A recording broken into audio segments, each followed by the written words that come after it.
para darnos el capítulo, nos lo va a dar y vamos a hacer un libro que os haremos llegar a todos. Un librito, Nacho, del que tú vas a ser coautor.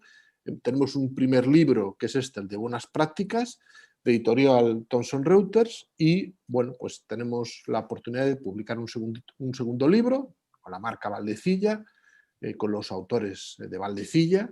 En este caso será Tendencias en Investigación Clínica, que haremos llegar a todos los alumnos, y por supuesto a los profesores, que os daremos unos cuantos para que podáis distribuirlos. Y nada más, Nacho, de nuevo gracias, todo tu tiempo. Muchísimas gracias, Galo. Antes de nada, agradecer de verdad, sinceramente, la invitación y agradecer al doctor Peralta y a la doctora Blanca Sánchez el darme la oportunidad de estar aquí hoy. Y bueno, pues durante los próximos, espero que no sean más de 40-45 minutos, voy a intentar hablar de nuevas tendencias en ensayos clínicos en oncología. Si hubiera algún problemilla técnico, me indicáis. Si no me decís nada, entiendo que ahora mismo se están viendo bien las diapositivas. Pues vamos allá. Estos son mis conflictos de interés y estos son los objetivos que me planteaba cuando estaba preparando esta clase. Es intentar que la audiencia, después de este ratito que vamos a compartir, pues por una parte sea consciente de la relevancia que tienen los ensayos clínicos en el progreso de la oncología médica y que han tenido históricamente.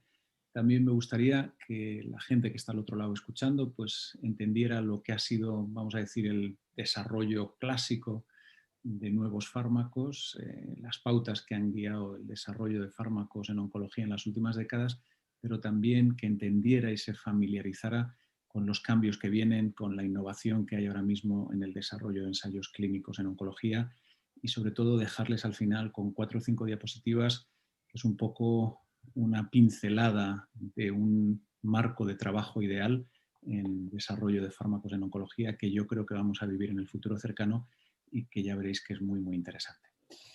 Bueno, pues para cumplir todos esos objetivos voy a distribuir mi presentación en varios bloques. Vamos a empezar con un primer bloque que va a ser una introducción para tratar de que la gente entienda por qué los ensayos clínicos, por qué existen los ensayos clínicos en oncología médica, cómo los hemos estado haciendo hasta ahora y cómo vamos a hacerlos posiblemente en el futuro muy cercano. Bien, para que entendamos el valor de los ensayos me gustaba o quería empezar con esta imagen, que es bueno, pues una imagen que no deja indiferente y que es una paciente del año 76 tratada por un cáncer de mama, un tumor de 1,8 centímetros sin aparente afectación axilar y que fue intervenida mediante una mastectomía radical de acuerdo a la técnica de Halsted. Halsted, es un cirujano o era un cirujano de finales del siglo XIX, principios del XX, desarrolló su carrera y este cirujano realmente define una técnica para tratar el cáncer de mama que consiste en una extirpación en bloque de la glándula mamaria, que consiste además en llevarse una parte de la musculatura pectoral, en llevarse una parte incluso a veces de la clavícula, un vaciamiento axilar, y realmente crea una teoría que se llama la teoría halstediana, en la cual él anticipa que los tumores o el éxito de la terapéutica de los tumores depende de la agresividad en el abordaje quirúrgico inicial. Bien, esta es otra paciente con el mismo tipo de tumor. Es un cáncer de mama de 1,8 centímetros en el cuadrante superior derecho, operada también, pero está operada en el año 86. Como podemos ver, el resultado es absolutamente distinto. Se le ha hecho una cuadrantectomía, en este caso se quita una parte solo del pecho y se contempla la posible complementación con otros tratamientos locales, como pueda ser la radioterapia o incluso la quimioterapia si hiciera falta. Y ya no tenemos al doctor Halsted, tenemos al doctor Veronesi. Y la pregunta que yo me haría es, ¿qué cambió entre el año 76 y el 86? Hemos visto dos pacientes con la misma enfermedad, pero con dos abordajes muy distintos. Y lo que ocurrió es que empezó a haber grupos que cuestionaron realmente si la aproximación halstediana, si esa teoría halstediana era correcta. Había desde luego preocupación sobre la disfunción que se generaba después de una cirugía. Empezaba a haber algunos datos científicos que sugerían que una aproximación menos agresiva que la que proponía Halsted podía realmente ser parecida en términos de eficacia. Pero estamos hablando de algo que estaba muy imbuido en la mente médica en aquellos tiempos, y la pregunta es cómo podíamos realmente cambiar ese abordaje radical que proponía Halsted, cómo podíamos cambiarlo a algo más conservador, como proponía Veronesi, cómo cambiamos algo que se ha venido haciendo igual durante 80 años. Y esta es una frase desgraciadamente muy repetida y muy simple: esto lo hemos hecho siempre así. ¿Cómo cambiamos esto? Pues mirad, la respuesta es que esto lo cambiamos mediante la ejecución de un ensayo clínico. Realmente era necesario en aquel momento demostrar en un grupo numeroso de pacientes que hacer las cosas de una manera diferente, menos agresiva, podía ser tan eficaz o incluso mejor que hacerlo de la manera que se venía ejecutando hasta la fecha. Y la única manera para poder poner eso en valor y demostrar que existía una alternativa que podía ser igual o mejor era comparar dos formas de tratar esa enfermedad en dos poblaciones similares que no estuvieran sesgadas. Y esto es exactamente lo que se hace en un ensayo clínico, ¿de acuerdo? Y esto fue lo que ocurrió. Se hizo un ensayo clínico randomizado que comparó ambas estrategias. Entre los años 73 y 80 se incluyó a mujeres con un cáncer de mama por debajo de 2 centímetros que no tenían ganglios palpables en la axila y se randomizaron a operarse mediante la técnica de Halsted o hacerse una cuadrantectomía más una disección ganglionar y, si hacía falta, radioterapia. Año 81. ¿Qué sucedió? Pues esto es lo que sucedió. Sin que seamos expertos en la interpretación de datos, podemos inferir que la supervivencia fue calcada en el grupo de las mujeres que se sometían a esa cirugía tan disruptiva, tan agresiva sobre la glándula mamaria, el pectoral, etcétera, o aquellas que tenían una cuadrantectomía y una disección axilar más radioterapia. Por lo tanto, la misma tasa de supervivencia global y no había diferencias en recurrencias locales o a distancia. Los resultados de ese ensayo tuvieron un impacto a corto plazo. El primero es que días después fueron portada en el New York Times y se recalcaba como, en base a este estudio, hacer una mastectomía radical parecía que era innecesario, que realmente llevaba a las mujeres a una mutilación innecesaria en pacientes que tenían tumores pequeños y sin afectación ganglionar axilar. Este fue el impacto cortoplacista. A este estudio le siguió otro muy importante del doctor Fisher, donde viene a confirmarse algo parecido. Un estudio un poco más complejo, donde entran otros factores, pero viene a demostrar lo mismo a favor de la cirugía conservadora. Y desde luego el impacto de este ensayo clínico a largo plazo, y esto se vio reflejado en una actualización, fijaros, 20 años después, en el año 2002, pues cómo realmente tanto el doctor Fisher o el doctor Veronesi o los ensayos clínicos que ellos coordinaron realmente cambiaron la vida de muchas mujeres con cáncer de mama. Y esto lo tenemos numéricamente ya estudiado y realmente el número de pacientes que se tratan con cirugías conservadoras ha ido aumentando exponencialmente desde los resultados tanto del estudio de Milán del doctor Veronesi como el estudio del NSABP del doctor Fisher. Por lo tanto, en estos primeros 8 minutos de charla, el primer mensaje que quería trasladar a la audiencia es que realmente los ensayos clínicos pues, son una maquinaria fundamental para el descubrimiento y para el desarrollo de nuevas terapéuticas, sea una aproximación quirúrgica, sea la implementación de una prueba diagnóstica, sea la aplicación de un nuevo tratamiento. Y los ensayos clínicos, desde luego, son claves a la hora de proveernos de una evidencia objetiva, ¿de acuerdo?, para tratar de responder preguntas clínicas importantes. Y en este caso, desde luego, cambiaron la vida de estas pacientes con cáncer de mama y en el día a día cambian la vida de nuestros pacientes y contribuyen al progreso en la medicina. Luego, creo que nos debería quedar claro esa trayectoria no histérica, sino histórica de los ensayos clínicos y el valor que tienen. Bien, ¿y cómo hemos venido haciendo estos ensayos? ¿Cómo hemos venido enfocando el desarrollo de nuevos fármacos, en este caso, si nos centramos en el desarrollo de terapéuticas?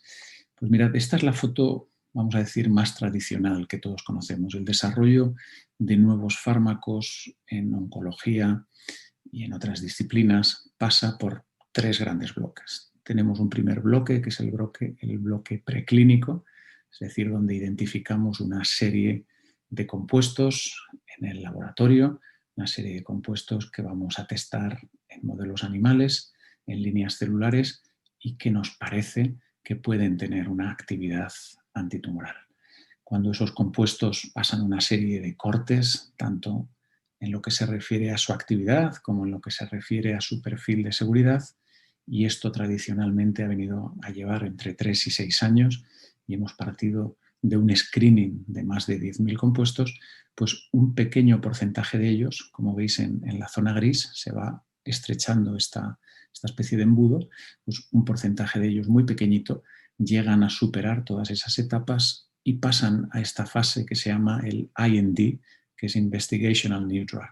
Esto quiere decir que una compañía, un grupo académico, el sponsor que fuere, decide hacer una aplicación a una agencia reguladora diciéndole: señores, tenemos un fármaco que queremos testar en humanos. Hacemos una submission, hacemos una aplicación como droga en investigación, IND.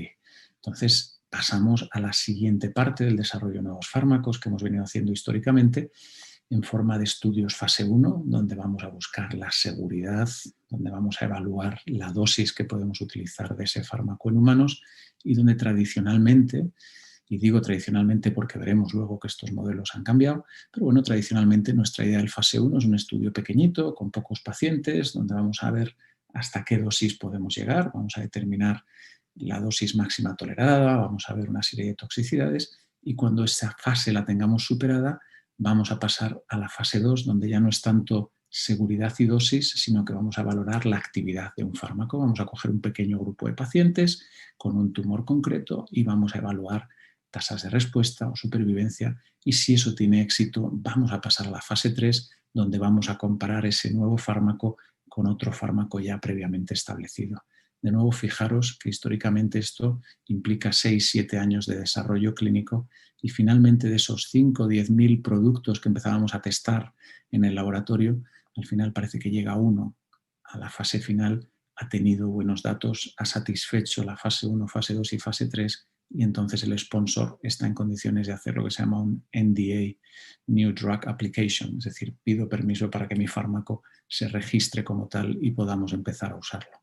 Y entramos ya en la tercera fase, que son los estudios post-mercado, los estudios de mercado, una vez que el fármaco está ya comercializado, estudios post-comercialización. Bueno, pues esto es, como veis, un proceso bastante ineficiente, como veis, un proceso con mucho consumo de tiempo y, como podéis imaginar, con un gran consumo de recursos. Esto significa muchos millones de dólares aquí detrás. Pero afortunadamente el desarrollo de nuevos fármacos no es un proceso estático, sino que ha habido un desarrollo muy intenso y una evolución, pues como aquí ilustramos gráficamente. No es lo mismo levantar el teléfono a finales del siglo XIX que hoy en día, que lo miramos así en el reloj y lo tenemos ya aquí. Ha habido un cambio tremendo en la forma en la que nos comunicamos a través de los teléfonos. Pues algo parecido ha ocurrido en el diseño de fármacos, en el desarrollo de nuevos fármacos, mejor que en el diseño, en estas etapas. Y esta evolución que ha habido en el desarrollo de nuevos fármacos la podríamos resumir un poco en estos 6 puntos que os menciono aquí y que vamos a ir poco a poco disecando uno a uno.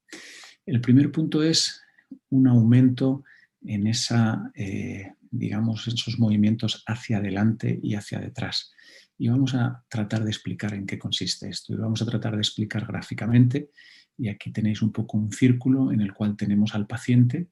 Recordar que a ese paciente le ha llegado un fármaco después de todo un trabajo muy importante y muy sólido que se había hecho en la fase preclínica, Pero lo que estamos intentando hacer, y ya se está haciendo en la nueva era del desarrollo de nuevos fármacos, es que tengamos muy presente que aunque a este paciente le ha llegado un fármaco a partir de estudios preclínicos muy importantes, seguramente podemos seguir aportándole a este paciente información muy relevante a partir de análisis de su tumor y del comportamiento de su tumor, volviendo para atrás otra vez hacia el laboratorio. Esto es lo que se llama el bedside to bench, o sea, desde la cama, desde el lado de la cama hasta el laboratorio, ¿no? Hasta el mostrador del laboratorio.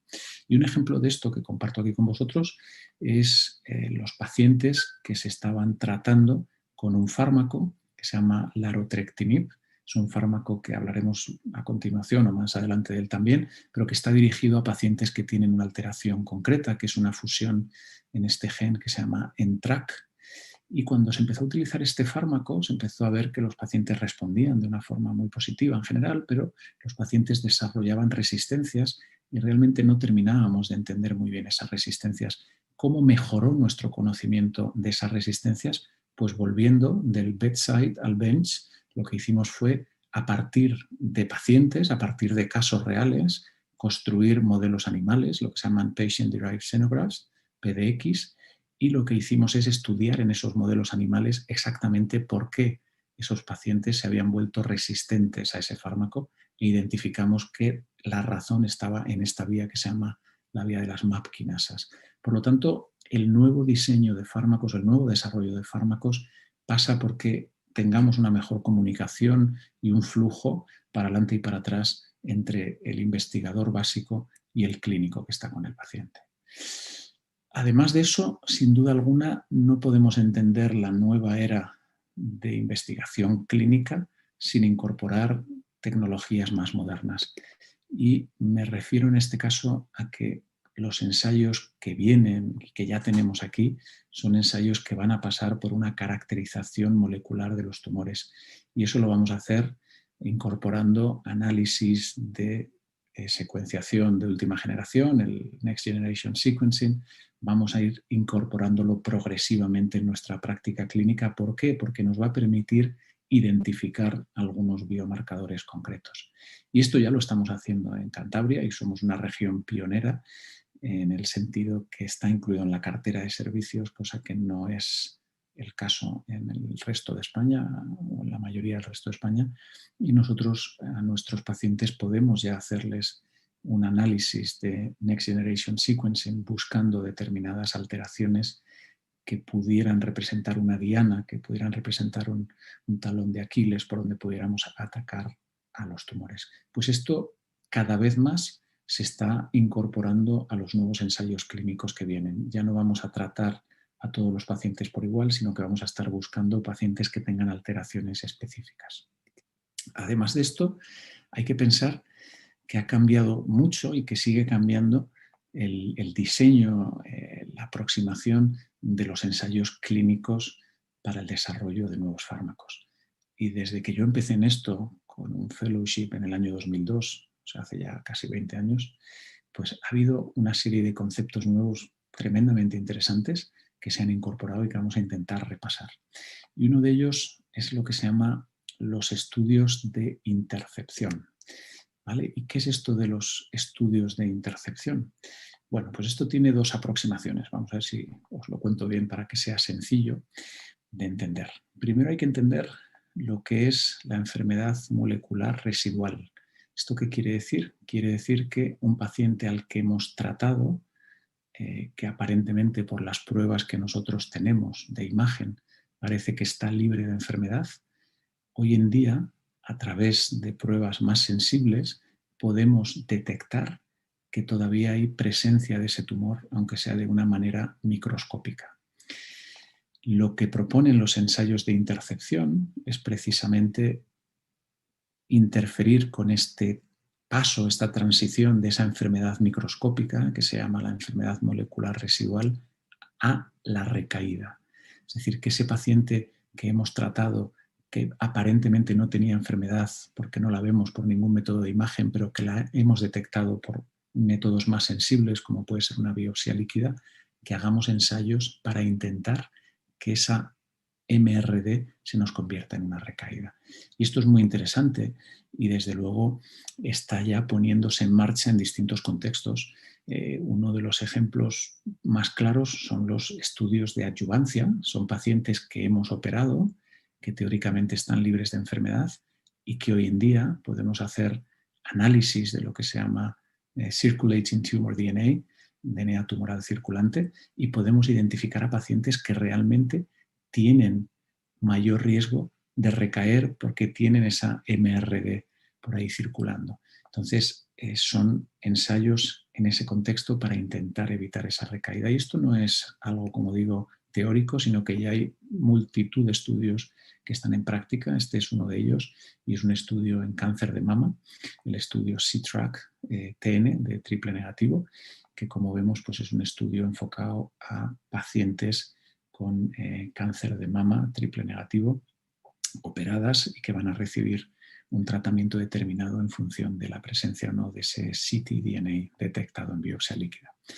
Hay una parte más interesante todavía de estos estudios de intercepción, y esto me parece tremendamente novedoso, y es algo que hemos pensado muchas veces y que ahora parece que empieza a hacerse una realidad, y es que nos interpongamos a esta circulación de la pelota no desde una situación de enfermedad residual mínima, sino desde la salud a desarrollar este cáncer.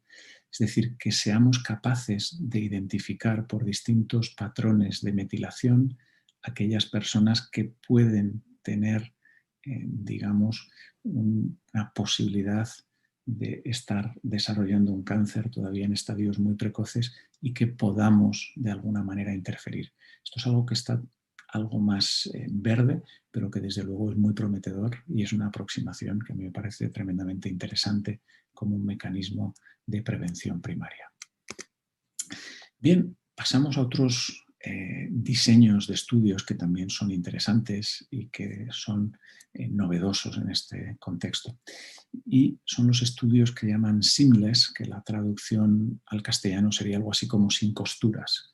Normalmente veníamos de una tradición en la cual los diseños de los ensayos clínicos eran tremendamente encorsetados. Eran diseños que nos permitían muy poco movimiento. Sin embargo, este diseño seamless lo que permite es ir modificando la ejecución del estudio a medida que vamos progresando, dependiendo de distintas variables, y podemos ir adaptando y añadiendo nuevas ramas, y podemos modificar dosis, y podemos modificar distintas formulaciones. Y esto es bastante interesante y bastante práctico, y de hecho pues, ha dado lugar a un desarrollo de nuevos fármacos muy diferente. Y tenemos un ejemplo en la literatura, que es este estudio Keynote 001, que fue un estudio que empezó partiendo de un estudio fase 1. Y os recuerdo que históricamente cuando hablábamos de un estudio fase 1 hablábamos de 15, 20, 40 pacientes, y este estudio fase 1, que fue un first in human, era la primera vez que se utilizaba el pembrolizumab, fue un estudio que fue continuamente adaptándose, un estudio no encorsetado, un seamless, dio lugar a la generación de múltiples cohortes de expansión, y finalmente esto terminó incluyendo 1.235 pacientes y terminó dando lugar a la aprobación de este fármaco, del pembrolizumab, en melanoma y en cáncer de pulmón. Por lo tanto, fijaros qué importante el desarrollo reciente que se está incorporando al diseño de los ensayos clínicos.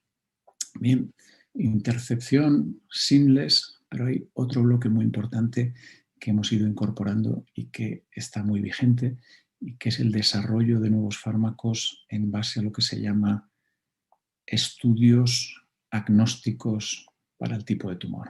¿Esto qué quiere decir? Quiere decir que antes estábamos acostumbrados a hacer un estudio en cáncer de mama, o en cáncer de próstata, o en cáncer de vejiga, o en cáncer de colon, y ahora hemos cambiado ese paradigma, y lo que vamos a hacer no es diseñar un estudio para un tipo histológico de tumor, sino que lo que vamos a hacer es realizar un estudio con un fármaco para tumores que tengan una determinada alteración molecular, independientemente de que sean tumores de mama, de pulmón, de vejiga. lo que vamos a buscar son tumores que tengan una característica molecular y que esa característica molecular les haga realmente sensibles a alguna estrategia terapéutica. Son estudios que tienen un racional científico importante, son estudios que tienen sus problemas logísticos, que no son siempre sencillos de llevar a cabo y que tienen también sus matices regulatorios. Pero sin embargo voy a compartir con vosotros al menos un par de ejemplos. Uno de ellos sería este ejemplo de pembrolizumab, de este agente anti-PD1, que demostró, y estamos hablando del año 2015, cómo realmente en este estudio que era tumor agnostic, o sea que realmente era un estudio donde se incluían distintos tipos tumorales, pero que la característica que los hacía especiales era tener una alteración en mismatch repair. Los pacientes que tenían lo que llamamos inestabilidad de microsatélites, es decir, que tenían un déficit en la reparación de algunas lesiones en el DNA, es decir, que iban a tener mayores mutaciones, respondían mejor, que son estos pacientes que veis en azul oscuro y en azul más clarito, son los pacientes con mismatch repair deficient, ¿vale? Iban mucho mejor que los pacientes naranjitas. Esto fue la primera señal que nos dijo que podíamos aprobar fármacos para tumores que tuvieran una alteración molecular determinada independientemente de que fueran distintos tipos histológicos. Un caso parecido es el de este fármaco, el larotrectinib, que hemos mencionado antes, y también viene de un estudio en el cual se incluyen multitud de tipos tumorales, creo que incluía como 15 tipos diferentes de cáncer, y realmente lo que se ve son unas respuestas muy brillantes. Aquí tenéis un poco representado gráficamente como la mayor parte de los tumores, cada colorcito representa un tumor distinto, que puede ir desde cáncer de tiroides, cáncer de colon, melanoma, tumores de páncreas, y fijaros que estos pacientes, su característica común es que tenían una alteración en TRAC, ¿de acuerdo? Y esa alteración, esa fusión en TRAC los hacía especialmente sensibles al larotrectinib. Un último ejemplo de estas aprobaciones agnósticas muy reciente, publicado hace poco en Lancet Oncology, es este estudio Keynote 158, donde aquí realmente lo que vamos a ver es otro ejemplo de cómo un anti-PD1 puede ser tremendamente eficaz en pacientes o en tumores que tienen lo que se llama una alta carga mutacional.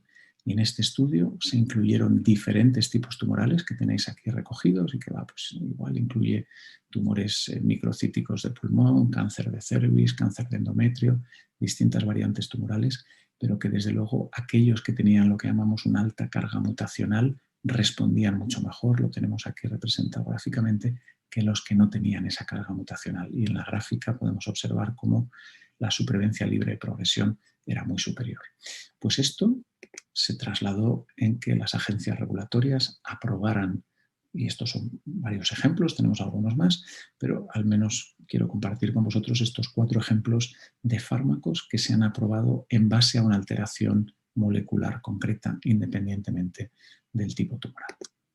Bien, pero aparte de esos diseños de tumores agnósticos, podríamos hablar de lo que se llaman los estudios Basket y los estudios Umbrella, que en realidad tienen cierto enganche con este concepto de tumor agnostic.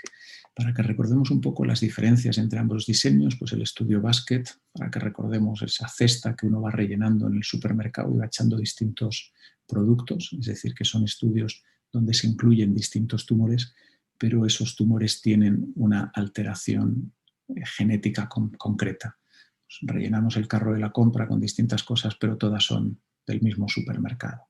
Y lo que vamos a hacer es estos tumores que incluimos que van a compartir una alteración concreta, vamos a testarlos con un fármaco. Esto lo podemos hacer lo complejo que queramos, tiene sus beneficios, ya lo hemos visto reflejado en las aprobaciones agnósticas, tiene algunas desventajas por la complejidad y porque estas alteraciones no siempre implican una capacidad de respuesta igual en todos los tipos tumorales.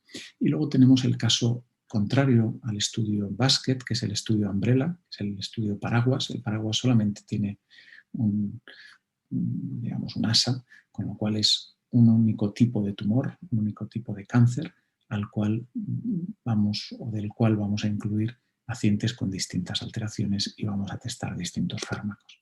Y esto es lo que se representa aquí. Son estudios también con una cierta complejidad y que bueno, pues han tenido bastante, digamos, relevancia en el desarrollo de fármacos recientes, y quizá uno de los ejemplos bueno, pues más importantes de este tipo de estudios buscando alteraciones moleculares es este gran estudio que se llama NCI-MATCH Clinical Trial, que este es un estudio americano en el que se incluyen más de 4.000 pacientes, y realmente lo que se hace es analizar esos 4.000 pacientes con distintos tipos tumorales y ver si tienen alguna alteración genética que pueda ser subsidiaria de tratamiento. Y este estudio, que de momento la única parte que se ha comunicado es la parte de la factibilidad, parece que demuestra que sí que es factible hacer esto a gran escala, que parece que en torno a un 40% de los pacientes tuvieron algunas alteraciones moleculares identificadas y en torno a un 20% de ellos fueron asignados a distintos brazos de tratamiento en función de esas alteraciones genéticas. Luego, como veis, son distintas maneras de desarrollar nuevos tratamientos. Estamos cada vez afinando un poquito más el tiro, estamos buscando pacientes con alteraciones específicas que puedan ser subsidiarios de recibir un tratamiento concreto que tiene más posibilidades de beneficiarles. Aparte de esto, aparte de estos diseños que hemos comentado, nos queda hablar de dos. Uno son los estudios fase 1 con cohortes de expansión y los estudios tipo plataforma. Estos estudios fase 1 con cohortes de expansión pues es un modelo de estudio clínico, de ensayo, que básicamente consiste en que vamos a tener una parte de escalada de dosis, como cualquier estudio fase 1, para determinar la dosis máxima tolerada o la dosis biológica activa, para definir la seguridad de ese fármaco y la farmacocinética, pero luego lo que vamos a hacer es múltiples pequeñas cohortes de expansión. Es decir, si yo ya sé que el fármaco A lo puedo dar a estas dosis, que tiene estas características farmacocinéticas, que tiene este perfil de seguridad, a partir de ahí voy a hacer pequeñas cohortes de expansión en distintos tipos tumorales. Y esto se ha demostrado que realmente es una garantía de éxito, que es lo que demuestran estos quesitos que están aquí representados, donde realmente en aquellos fármacos que se desarrollaron en estudios con cohorte de expansión, la tasa de éxitos fue mucho mayor. Y quería compartir pues, algún ejemplo con vosotros. Y este es un ejemplo bastante ilustrativo, porque realmente lo que nos muestra es cómo a partir de una cohorte de expansión, en este caso de un fármaco que está dirigido a una población muy concreta, que son pacientes que tienen alteraciones en este gen que se llama ROS. Bueno, pues a partir de una cohorte de expansión de un fase 1, se consiguió la aprobación de este fármaco en un subtipo de pacientes. Es decir, que realmente con una pequeña cohorte de pacientes, el crizotinib, que es el fármaco que se testa aquí, consiguió demostrar un beneficio de tal magnitud dentro de esa cohorte de expansión que dio lugar a que las agencias reguladoras lo aprobaran. Por lo tanto, es algo novedoso que estamos incorporando en nuestros diseños y que me parece que es muy importante que lo tengamos presente. Por terminar con los diseños de los ensayos clínicos más recientes, más innovadores, terminamos con este diseño que se llama pues, de grupo paralelo o de plataforma, y que realmente pues, son estudios muy ambiciosos. Recientemente hemos tenido uno que se llama el estudio STAMPEDE en cáncer de próstata, y son estudios que van creciendo, van aumentando las ramas a medida que los desarrollamos, a medida que van contestando preguntas. Suelen ser estudios a un nivel, digamos, nacional, con participación de múltiples centros, con unas Ns muy grandes, y que, como veis, bueno, pues empiezan controlando pues, 2 o más ramas de tratamiento investigacional en relación al brazo control, pero todo esto puede ir complicándose a medida que el estudio progresa.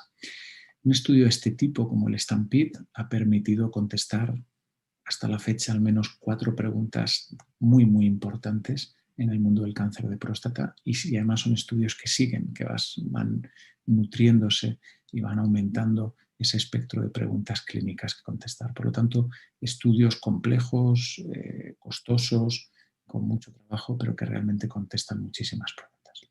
Bien, pues después de contaros un poco estos diseños que están cambiando la manera en la que hacemos el desarrollo de nuevos fármacos, esos diseños de intercepción, de seamless sin costuras, tumor agnostic, los basket, los umbrella, las fase 1 con cortes de expansión y estos estudios de plataforma, vamos a tocar otro aspecto, aunque sea brevemente, que a mí me parece que es muy importante, y es el valor del paciente. Yo creo que esto, aunque tengamos solo una diapositiva, realmente es algo que sí me gustaría que le prestarais mucha atención porque está cambiando y va a cambiar la forma en la que diseñemos los estudios del futuro. Y es incorporar realmente la perspectiva de los pacientes a la hora de diseñar los estudios y también tenerlo muy en cuenta durante la ejecución de los estudios. Hasta ahora nos habíamos basado en estudios de calidad de vida, ejecutados de aquella manera, con unos instrumentos quizá un poquito más limitados, pero me parece que esto va a cambiar completamente. Ya ha surgido el concepto de PRO, que es Patient Reported Outcome, que realmente es la referencia del paciente sobre cómo él experimenta el beneficio o no beneficio que pueda tener una intervención terapéutica, que pueda tener un tratamiento. Es decir, para nosotros podemos decir que un tratamiento produce unas respuestas del 35% porque hemos medido unos escáneres y hemos visto que el tumor bajaba X milímetros o lo que fuere, o podemos hablar de supervivencia libre de progresión, pero luego lo importante es, ¿y al paciente qué? Realmente, ¿qué implica este tratamiento en este paciente? ¿A qué costo este paciente ha mejorado sus respuestas o su supervivencia libre de progresión? Tenemos unos números fantásticos, pero el paciente tiene una calidad de vida muy deteriorada. ¿Realmente esto ha impactado favorablemente en el paciente o no? Bueno, pues todo esto es lo que recogen los PROs, que como luego comentaremos más adelante, yo creo que es algo que sí o sí va a formar parte de los nuevos estudios que vamos a tener en investigación clínica. Tenemos que trabajar alrededor de diferentes tecnologías para recoger la información que genera el paciente, la percepción que el paciente tiene, los efectos adversos que el paciente experimenta. Todo esto va a ser importantísimo y esta diapositiva trata de resumirlo. Quería, antes de entrar en el approach, vamos a decir, más moderno y hablar un poquito de ese escenario futurista que podemos anticipar, quería compartir con vosotros pues, algunas cuestiones que han sucedido o como consecuencia de la situación epidemiológica que vivimos. Y sin duda el vivir una pandemia pues ha condicionado en parte la manera también de hacer desarrollo de nuevos fármacos y la manera de ejecutar ensayos clínicos. Y bueno, esto ha variado, desde luego no ha tenido el mismo impacto en Cantabria que en Madrid, ni en Madrid que en Toronto, ni en Toronto que en París. Cada sitio ha tenido, digamos, su particular vivencia de la pandemia del COVID-19, pero desde luego yo creo que hay unos puntos en común y que merecen al menos un poco de reflexión, porque realmente no solamente hemos cambiado la manera en la que hemos tratado a nuestros pacientes con cáncer, que hemos podido variarla de una forma más o menos intensa, sino que también hemos cambiado la manera en la que hemos ejecutado los ensayos clínicos. Y esto se ha visto reflejado muchas veces en valoraciones que llamamos virtuales de los pacientes, es decir, que hemos hecho valoraciones de pacientes por teléfono o por plataformas de telemedicina, que obviamente cuando hemos hecho esto hemos tenido que omitir la exploración física durante estas visitas, con lo que esto pueda suponer, que hemos tenido que involucrar a distintos sistemas para poder hacer llegar las medicaciones en ocasiones a los domicilios de los pacientes, que desde luego cuando ha habido estudios que impliquen la recogida de muestras, pues esto se ha podido complicar, a veces ha habido que externalizarlo y desde luego pues la administración de fármacos en algunos momentos se ha podido ver cambiada por la situación actual y ha habido que buscar terceras partes, ¿no? Y esto es un análisis genérico. En algunos de estos puntos los hemos vivido más a nivel local, otros no. Y desde luego sí que genera una necesidad y creo que muchos de nosotros durante esta pandemia hemos aprendido a firmar con una firma digital. Creo que es un buen momento de reflexionar sobre la importancia que tiene o que tendría, porque en nuestro caso no podemos hacerlo todavía en Valdecilla, la monitorización remota e incluso el proceso de consentimiento que se puede hacer de una forma electrónica. Entonces, bueno, confío en que podamos sacar algunas conclusiones de lo que ha sido esta terrible pandemia para mejorar un poco la forma en la que hacemos ensayos clínicos. Y dejarme que dediquemos los últimos 3-4 minutos a esta visión de futuro que me parece muy interesante. Y esta es una gráfica de un artículo publicado hace apenas una semana por el grupo de Lilian Siu de Toronto, donde tuve la fortuna de formarme hace ya unos cuantos años. Y realmente ellos hacen una propuesta sobre lo que piensan que debe ser el patient journey, el viaje del paciente que entra en un ensayo clínico y cómo deberíamos hacer la medicina del futuro. En la medicina del futuro ellos proponen que realmente un paciente que es sometido pues, a un tratamiento en el hospital, a un tratamiento con intención curativa, pues se debería proceder a un almacenaje de esa muestra de tumor y idealmente a un testado de la línea germinal a partir de un análisis de sangre. Y esto lo deberíamos tener pues, centralizado para tener una serie de información muy importante, tanto a nivel genómico como también tener datos inmunofenotípicos que podamos en el futuro necesitar. A partir de ahí, en el mundo ideal que ellos proponen, pues sería muy interesante el poder desarrollar lo que se llaman PDX o Patient Derived Xenografts, es decir, que podamos hacer modelos animales derivados de los pacientes, de esas muestras que hemos recogido, que podamos testar, que podamos también tener datos de las pruebas de imagen que estos pacientes se hacen, porque hay un campo muy importante que es la radiómica que viene, y que tengamos también pues, muestras sanguíneas para ver datos de ese DNA tumoral circulante. Bueno, lo que proponen es, a partir de esta secuencia, de estos pacientes que se han manejado con una intención curativa, desde luego en aquellos pacientes que identifiquemos a través de análisis de una biopsia líquida, pues una persistencia de ese DNA tumoral circulante, que intentemos de alguna manera el proponer pues algún tipo de estudio de intersección. Recordáis ese modelo de estudio en el cual a partir de una enfermedad molecular residual podamos administrar un tratamiento que pueda disminuir la posibilidad de una recidiva, ¿de acuerdo? Y ellos también proponen pues que cuando un paciente que está en tratamiento sistémico progresa, que de nuevo hagamos esa circulación from the bedside to the bench, que volvamos de la cama del paciente al laboratorio, que podamos intentar contestar preguntas sobre la resistencia a esos tratamientos. Y desde luego, y volvemos al papel del paciente, que durante la duración, durante la ejecución del ensayo clínico, muy importante que el paciente pueda proporcionarnos esos datos a través de recoger esos PROs.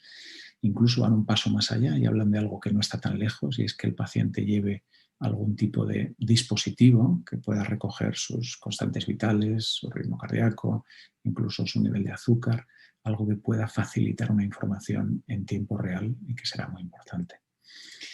Y luego hay un concepto que ellos también proponen, y es que una vez que el estudio se haya ejecutado, se haya publicado, se haya comunicado, que toda esa información pase a una especie de repositorio que esté a disposición de toda la comunidad y que todos podamos beneficiarnos de esa información y de esos datos, y que pasemos un poco de esa filosofía, un poquito de proteger lo nuestro y no compartirlo con nadie, a una filosofía donde desde luego compartir esos datos va a ser fundamental para el progreso. Pero bueno, esto es una visión futurista, pero que no está tan lejana ni es tan disparatada, ni mucho menos.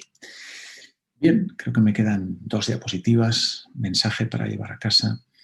Desde luego, yo creo que el futuro de los ensayos clínicos en oncología requiere un marco de trabajo en el que, de alguna manera, acerquemos esos descubrimientos científicos a un ámbito clínico. que desde luego lo que va a ocurrir es que vamos a individualizar las estrategias de tratamiento, que vamos a caracterizar mejor los tumores de nuestros pacientes y de esa manera ofrecerles un tratamiento individualizado, aunque eso al final se convierta, como hablábamos antes, en un conocimiento global que compartamos con el resto de la comunidad científica. Desde luego, el camino que va a seguir un participante en un ensayo clínico en oncología va a ser un trayecto dinámico, va a ser un trayecto adaptativo, que vamos a ir incorporando distintas herramientas que hemos comentado. Desde luego, los datos moleculares, los datos clínicos, los datos de calidad de vida del paciente, pues van a ser fundamentales a la hora de construir modelos donde vamos a analizar mucha información, vamos a hablar de inteligencia artificial y esto va a ser de una relevancia muy destacada. Y de nuevo que no nos olvidemos de integrar el laboratorio y la clínica y que hagamos diseños que sean menos encorsetados, pero que a la vez sean robustos, que se puedan traducir en mejoras a nuestros pacientes. Y mi última diapositiva es relativa a este cambio de paradigma. Creo que va a cambiar la manera en la que hemos concebido quizá el desarrollo de fármacos y la ejecución y el desarrollo y el diseño de estudios. Creo que los pacientes van a suponer ahora una parte muy importante, no solo durante la ejecución, sino yo creo que también durante el diseño y durante la concepción de los próximos estudios que vamos a ver en el futuro. Y nada más, espero no haberme extendido demasiado y dejo aquí de compartir mi pantalla y estoy abierto a preguntas. Muchas gracias.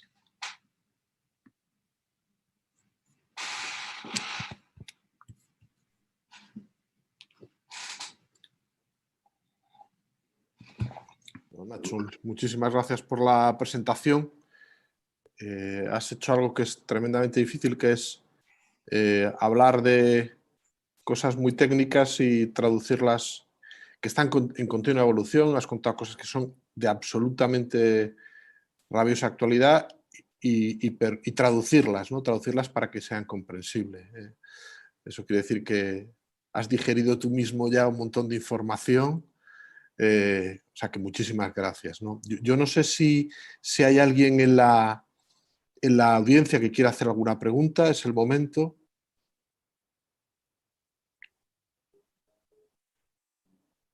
Bueno, mientras surgen preguntas, yo te quería hacer una, bueno, pues muy general, muy del día a día, muy de lo que está pasando ahora mismo, sobre todo en COVID, que es esto del reposicionamiento de fármacos, que es, ¿no?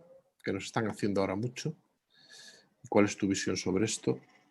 Y la otra es una cuestión más personal, ¿no? Aunque tendremos un día de debate el próximo lunes para hablar de cómo ves que quizá brevemente, porque tampoco tenemos mucho tiempo, que nos podemos aquí en Valdecilla seguir incrustándonos en esa revolución que estamos viviendo de medicina personalizada, de grandes avances y continuos de nuevas drogas, de ultrasecuenciación, que ya estamos, de, bueno, como decía, inteligencia artificial, etcétera, ¿no? Hay muchas cosas ahí que están pasando y es difícil subirse al carro de todas, ¿no? Muy bien, pues voy a ser breve, que sé que viene el doctor de Ocio por detrás, así que vamos a intentar no quitarle tiempo a su presentación. Básicamente, por ser muy sucinto, el COVID-19, que ha sido y sigue siendo una tragedia tremenda y que ninguno nos esperábamos, tenemos la oportunidad de verlo quizá como una ocasión para poder implementar nuevas estrategias que faciliten la ejecución de procesos que antes nos parecían tremendamente complejos. Y me refiero a que nos hemos dado cuenta de que no es tan difícil y que cuando hay que hacerlo se puede hacer, no es tan difícil el gestionar un cuidado remoto de nuestros pacientes y hacerlo con un alto nivel de calidad. Y seguro que esto lo podremos perfilar y seguro que esto lo podremos mejorar y en ello estamos y sabes que tenemos algunas propuestas y algunas ideas, pero desde luego lo que ha demostrado es que cuando trabajamos armónicamente somos capaces de que los fármacos lleguen a los domicilios de los pacientes a través de distintos mecanismos, somos capaces de disminuir al mínimo posible el tiempo de estancia del paciente en el hospital. y esa es un poco la idea en una situación de pandemia, que el paciente pase el tiempo estrictamente necesario y no un minuto más. E incluso hemos demostrado que podemos hacer un programa de administración de tratamiento en domicilio y tenemos ya un programa que se llama OncoDom, donde estamos administrando inmunoterapia en casa. Y esto el paciente lo percibe como una ganancia en calidad de vida tremenda. Por lo tanto, quedémonos con que el COVID-19 nos ha obligado a desarrollar algunas estrategias que son muy importantes y que ha demostrado que podemos hacerlas. También apuntémonos en el debe que tenemos que mejorar en nuestro centro algunos aspectos que en ese sentido aún nos penalizan un poquito y que hemos hablado algunas veces, y es la limitación en la monitorización remota. Esta es una gran asignatura pendiente que sé que tiene implicaciones médico-legales y que tiene sus complejidades, pero que, bueno, si hay alguien que nos esté escuchando de la gerencia, aprovecho. Creo que es muy importante porque facilita mucho determinadas gestiones en este contexto. Y la siguiente pregunta, que no es menos importante, es cómo podemos subirnos a este carro. Es decir, está claro que ahora va a pasar el tren y va a pasar el tren de los nuevos ensayos clínicos y francamente creo que es un momento interesantísimo. Los estudios de intercepción son interesantísimos, las plataformas Basket, Umbrella, la selección de pacientes en base a alteraciones moleculares es interesantísimo. Esa visión dinámica del paciente que progresa, lo vuelves a secuenciar, lo encuentras, todo esto está muy bien. ¿Cómo cogemos ese tren? O sea, ese tren, ¿por qué se para en una estación y no se para en otra? Pues mira, el maquinista lo que va a valorar es la calidad. ¿Cómo has hecho los estudios hasta ahora? Tenemos que hacerlos lo mejor posible. Es fundamental. Los sponsors son tremendamente estrictos, tienen sus medidas, tienen sus métricas y no perdonan. Entonces tenemos que hacer un esfuerzo continuo para que la ejecución de nuestros estudios sea de una calidad altísima. Robustez. O sea, los datos tienen que ser de una robustez, y esto lo hablo muchas veces con el equipo. Es tan importante la persona que está a 800 metros de la consulta metiendo datos en un ordenador como el clínico que está en la consulta viendo al paciente. Si el clínico no lo hace bien, no será buena la calidad del estudio, pero si el señor que recoge los datos tampoco lo hace bien, es una cadena fundamental. Y luego la tercera pata, Galo, es tenemos que ser una institución friendly hacia la incorporación de nuevas digamos, aproximaciones en investigación clínica. Es decir, que si vamos a tener que adaptarnos porque los diseños son distintos, tenemos que intentar tener las menores cortapisas posibles. Tenemos que ser un centro ejecutivo, resolutivo, y que la gerencia entienda que cuantos menos frenos pongamos a esto, vamos a tener mucha más llegada de los sponsors. Yo creo que la calidad y la robustez la tenemos bastante trabajada. Y aprovecho para felicitar pues, al equipo de ensayos clínicos, al de oncología, al equipo de farmacología, al equipo de hematología y a todos los que están haciendo ensayos, porque creo que en términos generales hemos demostrado que podemos hacerlo y que lo podemos hacer bien. Eso está ahí, lo estamos consiguiendo, aunque no hay que bajar la guardia, pero nos falta quizá mejorar esos procesos que nos conviertan, como digo, en un sitio friendly donde todas esas etapas un poco más engorrosas sean menos engorrosas, seamos muy ágiles y eso nos haga un centro atractivo. Perdona si me he extendido un poquito. Vale, perdón, ya tenemos algunas preguntas en la audiencia. Marta Reguera pregunta si podría profundizar en la explicación sobre el testado en la línea germinal, procedimiento y finalidad. Esto igual no lo veis en el chat porque lo ha mandado un mensaje directo, por eso os lo comento. La pregunta es muy buena. Vamos a ver, la intención que tiene el testado en la línea germinal es que ya tenemos tumores donde hemos identificado que alteraciones en esa línea germinal pueden hacer a estos pacientes subsidiarios a determinados tratamientos específicos, y estamos hablando, por ejemplo, de cáncer de próstata y una familia de fármacos que se llaman inhibidores de PARP. Las recomendaciones de las guías americanas ya recomiendan que en los pacientes con cáncer de próstata metastásico, de una forma sistemática se plantee, al menos se considere una valoración de línea germinal. Nosotros ahora mismo estamos haciendo una selección escrupulosa y en los pacientes que cumplen los criterios de cáncer heredofamiliar los estamos derivando a la consulta de consejo genético, que funciona extraordinariamente bien, ¿vale? Y ahí tenemos, desde luego, un interés por identificar una diana terapéutica. Veo un par de preguntas más por aquí. ¿Sí? ¿Las engancho? Sí. Sí. Me parece que había una preguntilla que decía, buenas tardes, doctor Durán, el tener en cuenta los datos de calidad de vida del paciente, PROs que ha comentado, ¿es algo novedoso a tener en cuenta los ensayos clínicos? ¿Antes no era un factor importante a la hora del desarrollo de los mismos o no estaba estandarizado? Bueno, Patricia, la pregunta es muy buena. Siempre nos ha preocupado la calidad de vida de los pacientes, pero no es lo mismo la calidad de vida que el PRO. El PRO va un paso más allá. Es un nivel superior de recogida de la percepción del paciente de los síntomas. Y esto empezó a hacerse cuando se compararon las percepciones que tenía el clínico. Es decir, yo cuando veo a mi paciente en consulta digo, el paciente ha tolerado el tratamiento estupendo, le ha pasado esto, que es un grado 1, le ha pasado lo otro, que es un grado 2, tal, tal, tal. Y entonces compararon eso con la valoración que hacía el paciente de esa misma situación y había discrepancias. Es decir, lo que el clínico interpretaba no era exactamente igual que lo que el paciente sentía. Por lo tanto, nos dimos cuenta que era importante incluir esa percepción del paciente y eso es lo que ha ido creciendo y en eso consisten esos PROs. A lo mejor está conectado nuestro enfermero o uno de nuestros enfermeros, Borja, que está haciendo un trabajo alrededor de los PROs y que espero que podamos desarrollar en tumores urológicos y que es muy importante y que ahora la suerte es que tenemos una serie de aparatitos, de devices que dicen los anglosajones, relojes, iPads, en el teléfono, un montón de mecanismos para recoger esos PROs, ¿vale? Luego eso es muy, muy importante. Y contesto la última pregunta, si queréis, para no comerle el tiempo. Enrique, que dice, nos gustaría que comentase qué fase de los ensayos clínicos se ha visto más afectada por la pandemia. Por lo que hemos podido leer, se ha visto disminuido el reclutamiento de pacientes a nivel mundial. Muchas gracias. Vamos a ver, ha habido de todo, como en botica. Ha habido sponsors que dieron órdenes durante la pandemia de parar el reclutamiento, o sea que algunas compañías fueron las que directamente dijeron no queremos que se sigan reclutando pacientes. Y esto en realidad no ha sido tanto determinado por el estadio del ensayo, es decir, si era un fase 1, un fase 2 o un fase 3, ha sido más condicionado por una decisión interna de cada uno de los sponsors.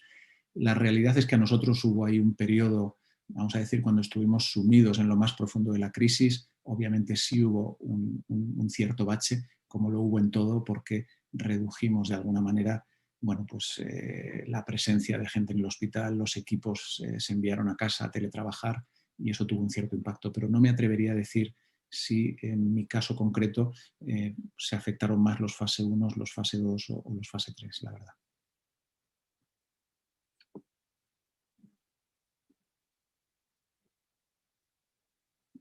Creo que estamos, Galo. Vale, fenomenal. Bueno, pues no hay más preguntas. Bueno, si hay una felicitación o varias en el chat, yo me sumo a ellas, de verdad. Nacho, un placer. Estoy totalmente de acuerdo contigo que hemos hecho un trabajo, habéis hecho un trabajo magnífico, los equipos que estáis ahí tratando a los pacientes y dando soporte a los ensayos. Creo que es muy justo reconocerlo, los ensayos y en general la investigación clínica que se hace en nuestro entorno, ¿no? Y bueno, pues tenemos la base y creo que hay que construir sobre ella y es una magnífica base, pero solo es la base y tenemos que soñar porque se puede hacer muchísimo más, ¿no? A partir de aquí nos tenemos que poner todos alineados. Decías algo que es trabajar armónicamente, creo que ese es el reto, ser capaces de que todos juntos pensemos en un proyecto común de centro para ser líderes en investigación clínica, porque bueno, realmente se ha demostrado que se puede, ¿no? Que se puede, ¿no? Y eso es verdad que no se hace en 2 días, o sea que eso tiene que ser una apuesta de las personas y una apuesta de las instituciones. Hay que contar con todas las personas, ¿no? Y decías, los equipos directivos, por supuesto, nos tienen que liderar esta transición y este cambio que se está haciendo, ¿no? O sea que creo que estamos en el mismo barco, doctor sí. Durán. Gracias mil por tu tiempo y bueno, contaremos contigo seguro en más ocasiones. Tenemos que aprovechar todo lo que sabéis. Gracias. ¿Me puedo quedar a escuchar al doctor Ocio? Hombre, faltaría más. Estás, No, no te dejamos. si el doctor Ocio no tiene inconveniente... Estupendo, pues yo me muto y me quedo aquí. Por supuesto. Bueno. Bueno, pues muchísimas gracias, Enrique. Ha estado muy bien la intervención de Nacho. Totalmente. Y creo que estoy seguro que la tuya va a estar también o mejor. Será difícil comparar. Básicamente porque, bueno, pues hablábamos del background que tiene Nacho, pero es que el doctor Ocio también es un auténtico experto en investigación clínica, tiene una trayectoria súper sólida.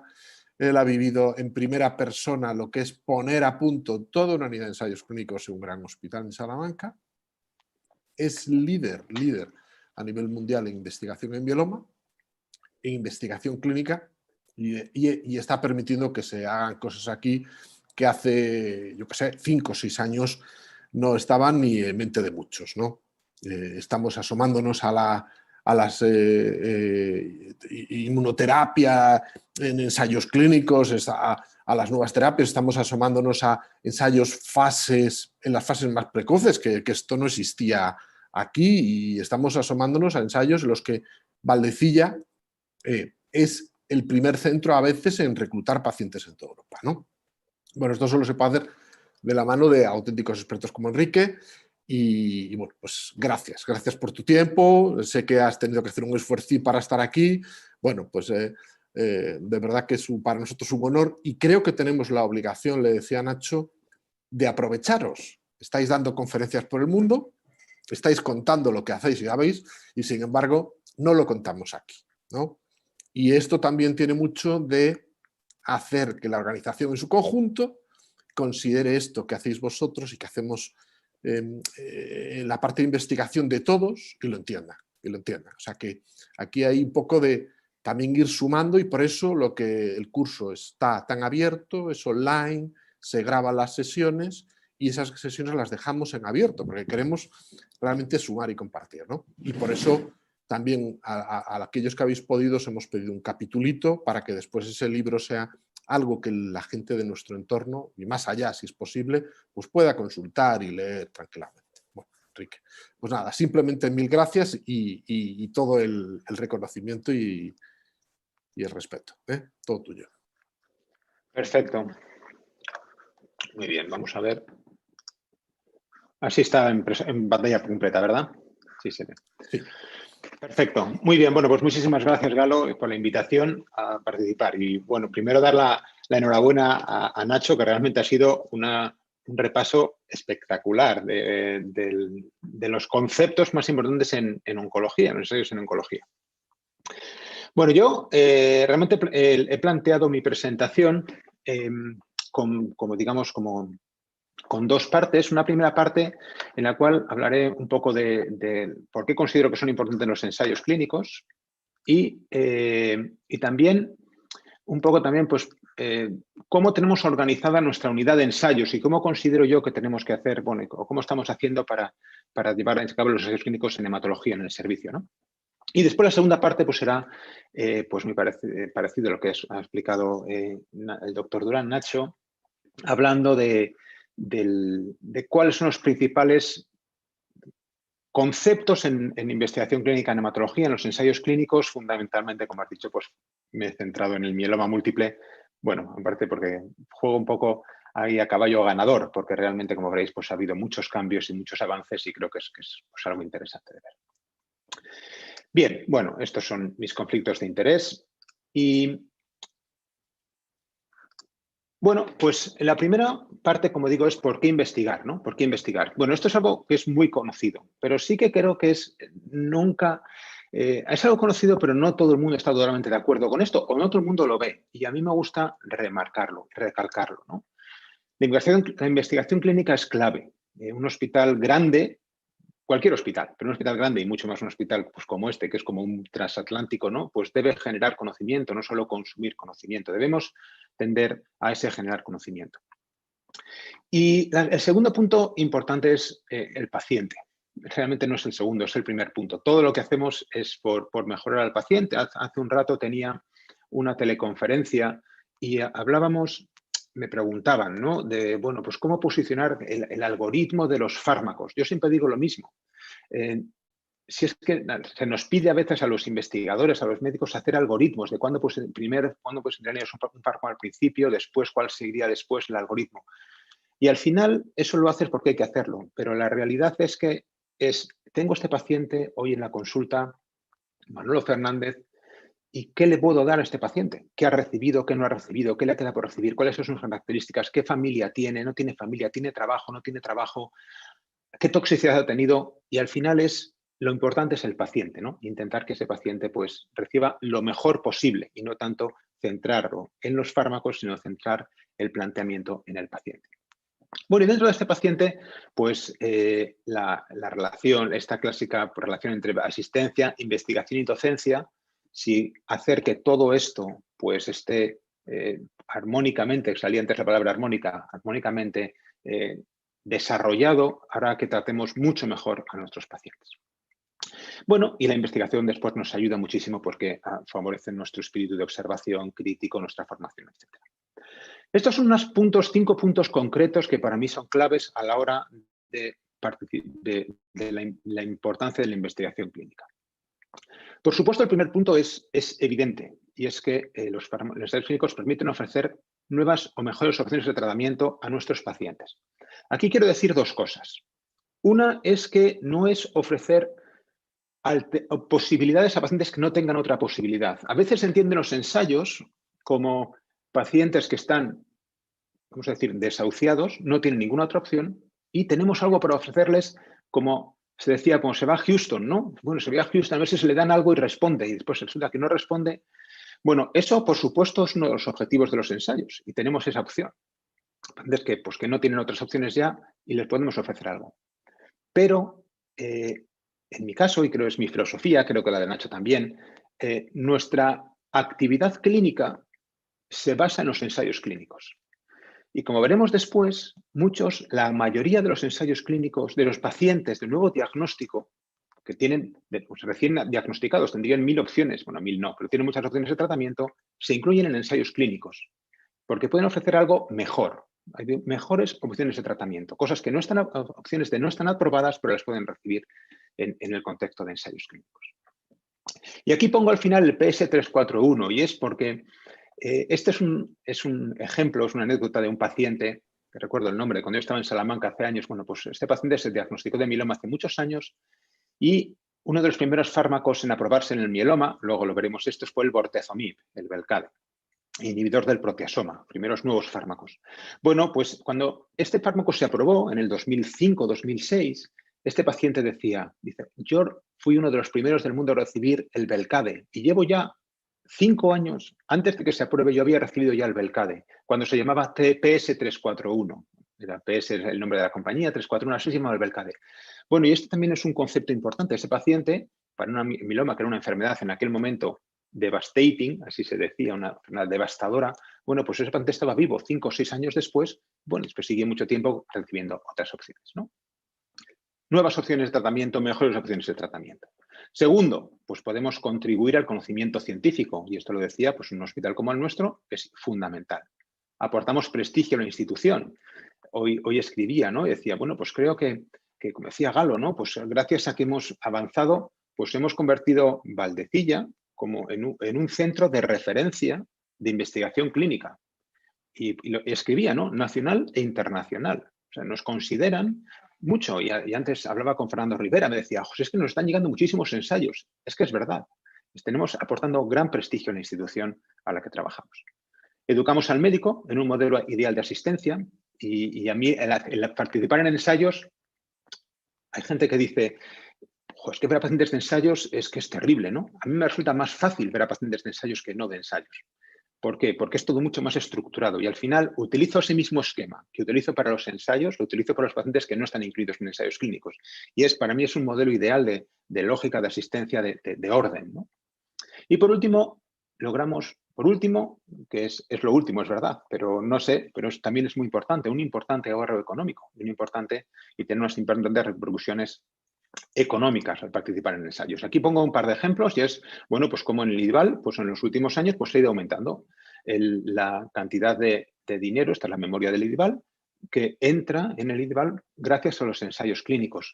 Claro, esto es clave. Es clave porque este dinero revierte en formación, revierte en investigación, revierte en asistencia, revierte en tantas cosas que al final pues, podemos generar esta gran estructura que al final nos va a llevar pues, a crecer, ¿no? Y este es el dinero que reportan los ensayos, ¿no? Pero también hay otra parte que es el ejemplo de ahorro institucional. Bueno, pues que igual no es tanto, pero también es muy importante, ¿no? Pues como sabemos, como sabéis, pues bueno, que esto está empezando a estar en debate y esto podríamos hablarlo después, pero bueno, un ensayo, el promotor de un ensayo clínico debe aportar todos los fármacos en investigación. Con lo cual, bueno, pues fármacos que en oncohematología, como estamos hablando aquí, son fármacos, muchos de ellos muy caros, ¿no? Estamos hablando de miles de euros al mes. Bueno, pues esto pues es importante, ¿no? El ahorro que que el ensayo proporcione esos fármacos, pues también repercute en un ahorro para la institución, en este caso para el hospital. Entonces yo analicé hace un tiempo, bueno, pues el año pasado nosotros incluimos más de estos, pero bueno, analicé 25 pacientes que habíamos incluido en ensayos clínicos con mielomas de nuevo diagnóstico. Como decía antes, ¿no? O sea, no pacientes en quinta, sexta, séptima, décima línea de tratamiento, en primera línea, ¿no? 25 pacientes. Ya ven, los habíamos incluido en estos 4 estudios. Ahora ya tenemos más, pero bueno, estos 4 estudios. Y con diferentes opciones de tratamiento. ¿Cuánto ahorraron estos pacientes? Pues calculé que aproximadamente estos pacientes ahorraron 100.000 euros al mes a la institución. Estos 25 pacientes. Claro, esto es más de 1 millón de euros al año.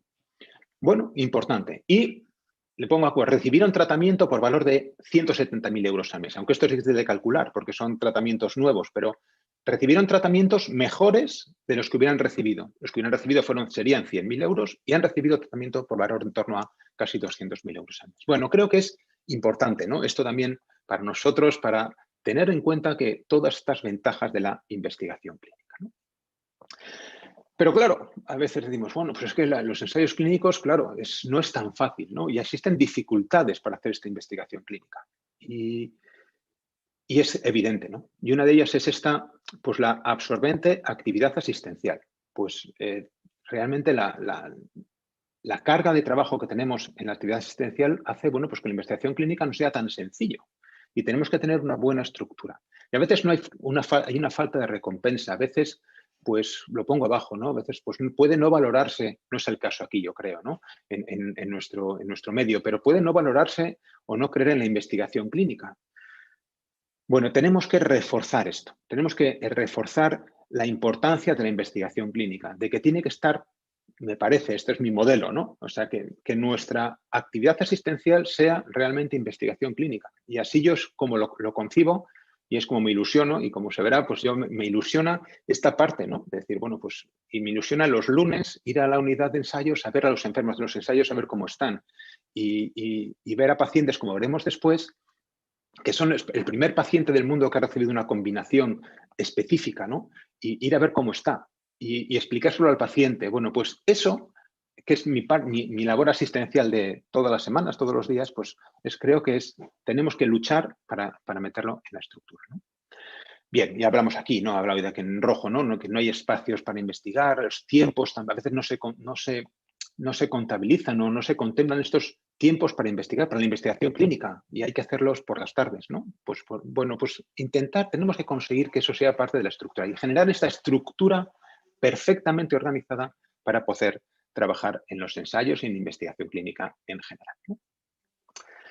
3 puntos para mí serían, los pongo en rojo, pero podría ponerlos de oro. En dorado no los he puesto porque no se verían, ¿no? Pero 3 puntos, ¿no? Primero, ser los mejores, la excelencia. Hace tiempo, el año pasado tuvimos otro curso parecido, hablamos de la excelencia en investigación. Lo decía antes Nacho, ¿no? Esto es un terreno muy competitivo, el terreno del campo de los ensayos clínicos. Métricas, tiempos, tenemos que ser los mejores. Tenemos que conseguir tener la mejor estructura y que todo sea para nosotros, pues decir, ser no por el prurito de ser los mejores, sino porque, bueno, pues que al final, bueno, pues queremos hacer lo mejor para los pacientes y queremos traer lo mejor, pues para Cantabria, para Santander y para Valdecilla, ¿no? Segundo, pongo alimentar a la gallina de los huevos de oro. Los ensayos reportan mucho dinero, y es verdad, y ese dinero va a servir para formarnos, para investigar, para hacer mejor los ensayos, pero tenemos que alimentar eso y esa estructura que sea perfecta y tenemos que, bueno, pues ese dinero lo primero que tendrá que revertir es en hacer bien los ensayos y en tener un buen equipo de data managers y de coordinadores de ensayos y de enfermeras de ensayos. ¿Y por qué? Pues porque al final es por ahí, volvemos a lo primero, como es tan competitivo, si lo tenemos bien organizado, eso nos va a ayudar a que después pues, nos consideren mejor, ¿no?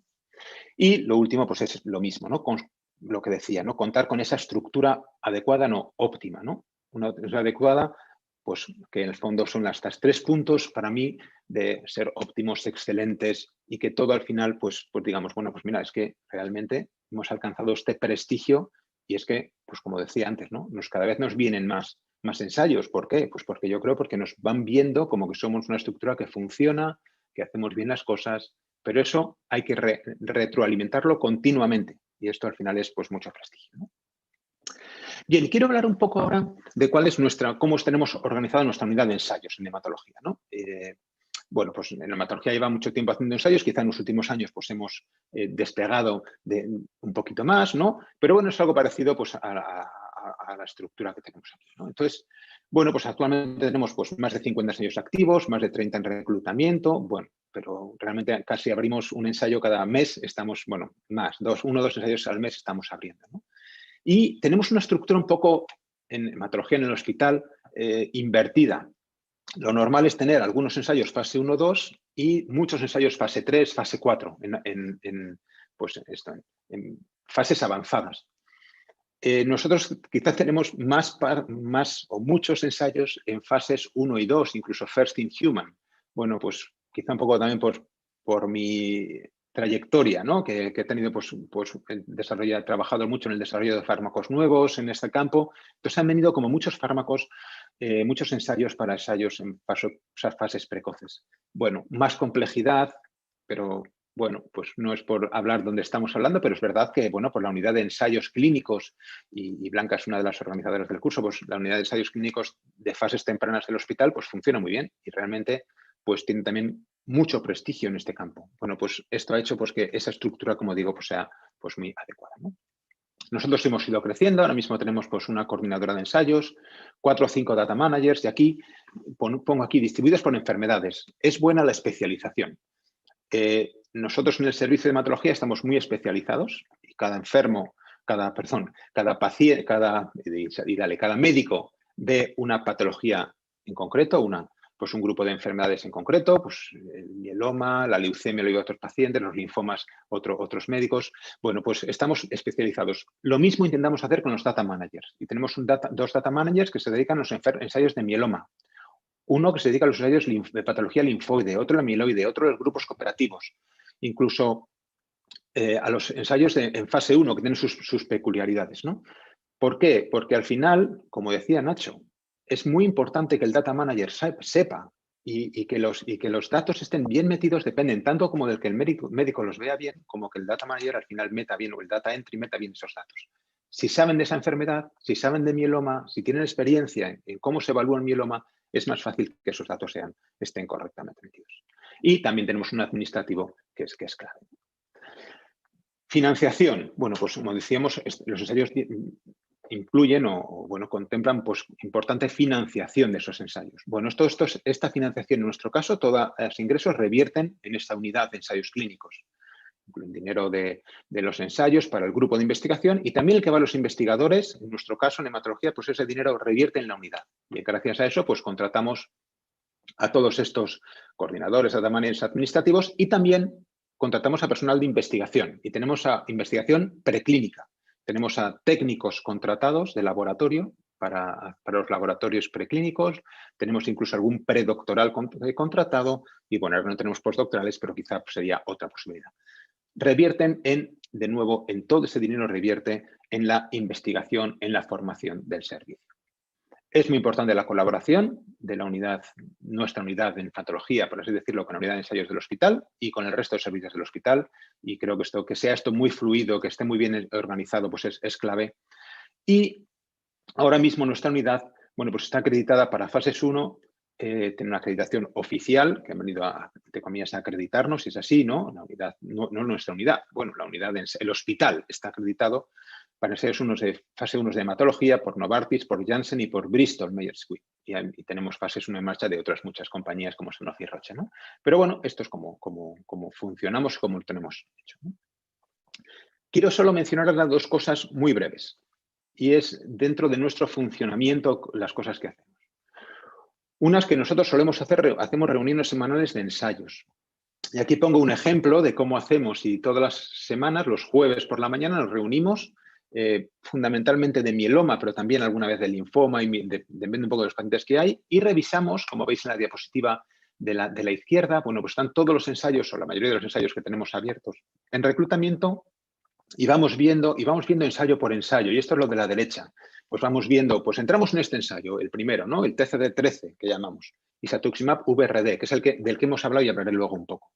Pues aquí en este ensayo nos comprometimos a incluir 2, siempre nos comprometemos, nuestro compromiso es ajustado, no es un compromiso muy alto, siempre decimos, preferimos comprometernos a pocos y después pasarnos que ir agobiados. Bueno, estas son cosas de funcionamiento. Y al final hemos incluido 8 pacientes en este estudio.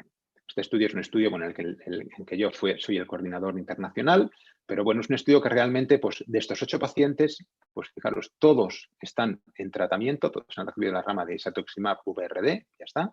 Y aquí vemos, pues todos están en remisión completa inmunofenotípica o muy buena respuesta parcial, respuestas muy buenas y todos están en tratamiento. Desde hace algunos de ellos, pues firmaron consentimiento hace casi 2 años. Bueno, pacientes, algunos de ellos muy mayores, bueno, pero vamos revisando aquí lo que quiero decir es, que me he ido a otro sitio, vamos viendo cada ensayo, qué problemas hay, cómo vamos de reclutamiento, tenemos algún paciente candidato, y eso lo hacemos todos los jueves por la mañana para tener también esos ensayos frescos. Y la otra cosa que hacemos es una buena relación con comunidades vecinas y con los comarcales. Nosotros tenemos esta colaboración regional, pues con Sierra Llana, con Laredo y con Asturias. Y pues el lunes pasado, que realmente es el primer lunes de cada mes, aunque esta vez lo retrasamos, pero bueno, tenemos teleconferencias mensuales, una vez al mes, entre todos, ¿no? Y vamos actualizando los ensayos. Esta es una tabla, por ejemplo, que yo tengo hecha, esto no va a caer en el examen, esta tabla, pero es una tabla en la que voy diciendo, bueno, pues los ensayos que tenemos, en este caso el mieloma, y las principales líneas, los principales criterios de inclusión. Y esto se lo mando periódicamente a todos, para que todos en Asturias, en Gijón, en Oviedo, en donde sea, ¿no? Ahora nos va a mandar un paciente de Cangas de Onís, ¿no? Nos van a mandar un paciente para un ensayo. Bueno, pues que sepan qué ensayos tenemos abiertos. Y si tienen algún paciente, pudieran venir, ¿no? Eso hace que tengamos una información actualizada, sabiendo que muchos de estos ensayos ahí tienen transporte, bueno, y podamos, pues, lógicamente, pues, generar esta gran unidad de ensayos clínicos, que no sea solo para Valdecilla, sino sea la gran unidad de ensayos clínicos de hematología del norte de España, que es un poco el objetivo, ¿no? Bien, y después de estas pinceladas un poco de cómo contemplo yo la estructura de ensayos, vamos a hablar de algunos conceptos en oncohematología. Bueno, pues seré breve. No sé, iba a decir en 10 minutos, siempre es un problema decirlo del tiempo, pero bueno, pues quizá 10-15 minutos, ¿no? Todo empezó con esto. En mieloma, ya digo, voy a centrar el mieloma, bueno, pues por poner un ejemplo, ¿no? Podríamos hablar de leucemia agudas, de linfomas, pero voy a hablar de mieloma, bueno, que para los conceptos creo que es suficiente. Todo empezó en mieloma con el uretano. Uretano que a mí siempre me suena me suena a tejados, ¿no? A los tejados de poliuretano. Bueno, pues, y se utilizó como el primer estándar de tratamiento, hasta que en el año 66 se hizo un estudio randomizado en que se comparó el uretano frente a un jarabe de cereza y cola, ¿no? Entonces se realizó este estudio y se vio que eran igual de efectivos, ¿no? Posiblemente más tóxico, ¿no? Bueno, esto hoy es implanteable, ¿no? Que hay un estudio que se haya utilizado un tratamiento durante 15 años y después se vea que no es efectivo. Pero bueno, así empezó todo, ¿no? Y a partir de aquí, pues el cambio, se aprobó el Melphalan, que es el tratamiento, uno de los tratamientos estándares, luego veremos otro derivado del Melphalan, pues en monoterapia, y ya se llegó 3 años después a un estudio randomizado de Melphalan-Prednisona frente a Melphalan, y aquí ya es cuando se empezó a ver beneficios en la supervivencia, 6 meses de beneficios en la supervivencia, en el año 69. Y con esto se aprobó Melphalan-Prednisona y era el estándar, ¿no? El gold estándar para el mieloma, el Melphalan-Prednisona. por un beneficio de supervivencia de 6 meses, ¿no? Bueno, ¿cómo ha cambiado esto desde entonces, ¿no? Bueno, este es el mieloma. El mieloma, pues aquí vemos el melfalán, bueno, como viene por aquí, trasplante, y a partir del 2000 todo ha cambiado en el campo de la oncología. Esta diapositiva la tenía un poco más completa, pero no la tengo aquí, y es porque aparecían los primeros, el Herceptin, el Rituximab y el Glibe, que el Imatinib, que son los 3 primeros fármacos con dianas terapéuticas, que eran terapias dirigidas, ¿no? Y a partir de ahí ha supuesto una revolución en las dianas terapéuticas.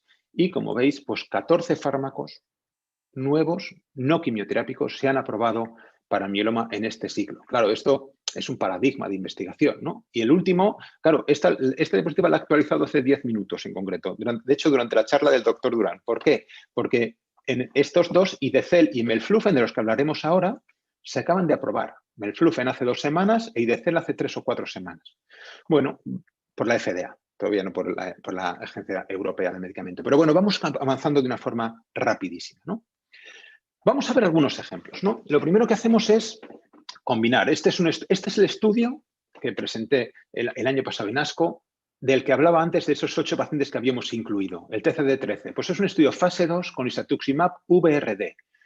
Isatuximab por anticuerpo monoclonal y VRD por tezomib lenadexa, pues fármacos todos dirigidos. Ya no tenemos quimioterapia en este estudio, ¿eh? Sí que utilizamos la quimioterapia todavía, pero en este estudio pues no. Y es un estudio fase 2, pequeñito, pues de hecho un fase 1, fase 2, 27 pacientes, todos los pacientes responden y la mayoría no, y casi ninguno ha progresado. Desafortunadamente, ayer nos dijeron que 3 pacientes habían fallecido por COVID, lo cual, bueno, pues dentro de este estudio, ¿no? Y aquí hay un concepto que también ha dicho el doctor Durán antes, y es la enfermedad, él hablaba molecular residual, me parece. Nosotros hablamos de enfermedad medible residual. Enfermedad medible, exacto, es que antes era mínima, enfermedad medible residual, ¿no? Que es la MRD. Y cada vez estamos consiguiendo, este es un concepto importante, y es que antes hablábamos de supervivencias, de ventajas de 6 meses de supervivencia global. Claro, cuando estamos hablando de estos pacientes, las PFS, la supervivencia libre de progresión, se nos va a muchos meses, a muchos años, perdón, incluso a 5 o 6 años. Claro, ahí ya dices, bueno, pues que para conseguir que un estudio sea positivo, necesitas esperar 5 años a saber tener resultados.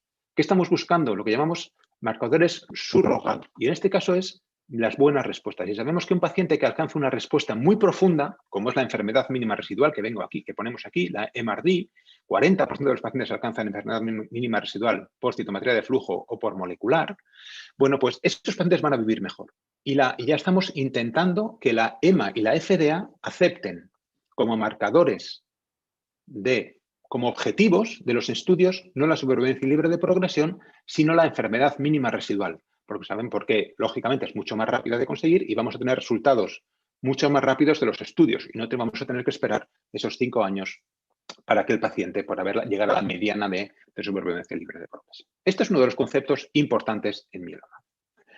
Otro estudio interesante, y este también estamos hablando primero de nuevo diagnóstico, este estudio primero que era nuevo diagnóstico, y este también es un estudio de nuevo diagnóstico que se acaba de presentar en el Congreso americano.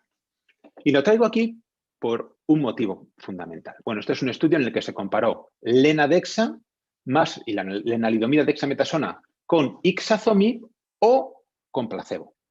Lenadexa ixazomib o lenadexa placebo. Es uno de los pocos estudios que llevan placebo en mieloma. No hay muchos, ¿eh? Los de ixazomib sí, porque es un fármaco oral. Bueno, pues entonces este estudio tiene muchos estudios de calidad de vida, ¿no? Este ensayo. Bueno, y lo quiero decir por esto. Y lo que quiero presentar es algo que para mí es complicado muchas veces, ¿no? Si vosotros veis esta curva, decís, ¿es positivo este estudio o no? Diríais, bueno, una supervivencia libre de progresión, una ventaja de 14 meses, más de un año de ventaja en la supervivencia libre de progresión. Bueno, y un fármaco ixazomib lenadexa, no lo sabéis, pero es una combinación oral para pacientes mayores con mieloma de nuevo diagnóstico, 3 años de supervivencia libre de progresión. Bueno, pues la hazard ratio es 0.83, o sea que, bueno, pues es poquita, y la P es mayor de 0,05, con lo cual es un estudio clinically meaningful, como dijo el doctor Facón, Thierry Facón, cuando lo presentó, pero no es estadísticamente significativo. Con lo cual esto, aunque a mí me parece que es un estudio, es una combinación válida para los pacientes, no va a ser aprobada. Y es una pena, porque muchas veces o dependemos de las agencias reguladoras. Bueno, eso es esto quizá que no me oigan, pero es verdad, y algo que podría ser eficaz, beneficioso para algunos pacientes al menos, no para todos, porque hay otros estudios más que son mejores, pero hay pacientes que se podrían beneficiar de esta combinación oral. Bueno, pues no lo vamos a tener disponible. Simplemente quería deciros que a veces nos pasan pues estas contradicciones, ¿no? Esta es la tolerancia, pues que es bastante bien tolerada. En este mismo sentido, ¿no? Otro concepto importante. Fijaos este paciente. Este es un paciente que yo traté en Salamanca, ¿no? Un paciente de 49 años, joven, que recibió, pues como veis, 3 años de tratamiento y vino a Salamanca. Y empezó a entrar en ensayos clínicos. Y este es el componente monoclonal, así es como medimos el mieloma. Esto tendría que ser 0. Y cuando el paciente tiene un mieloma, tiene un componente monoclonal. Y esto es la anemia, la hemoglobina. Bueno, pues el paciente, a pesar de los diferentes tratamientos, no mejoraba. Y el componente monoclonal seguía por encima de 3.000, 4.000, que es muy alto. Y la anemia de 8 gramos con transfusiones, 6 gramos, esto es bajísimo. Hasta que en este momento a este paciente le metimos en un ensayo en el que recibió Lenadexa y pembrolizumab. Y es un ensayo, bueno, que nosotros estamos allí. El pembrolizumab, ha hablado el doctor Durán también de él, es un inhibidor de los checkpoints inmunes. ¿Qué pasó con este paciente?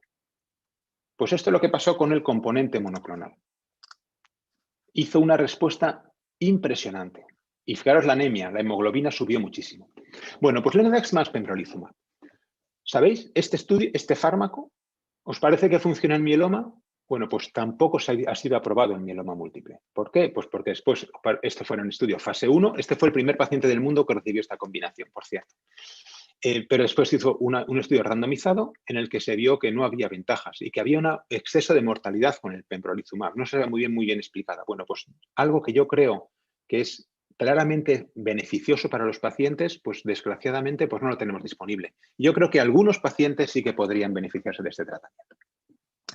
Bueno, pasamos a las recaídas. Y esto, aquí lo único que quiero decir, bueno, y esto que tampoco queda en el examen, esto lo único que quiero decir es que hay muchísimas opciones de tratamiento y ahora lo que estamos haciendo es combinar fármacos, ¿no? Inhibidores del proteasoma, anticuerpos monoclonales, y tenemos muchas combinaciones de fármacos que casi parece una sopa en tripletas, cuadrupletas, y cada una de ellas mejora la siguiente. Y este es un ejemplo únicamente que voy a poner, el estudio IKEMA, isatuximab, carfilzomib dexa frente a carfilzomib dexametasona.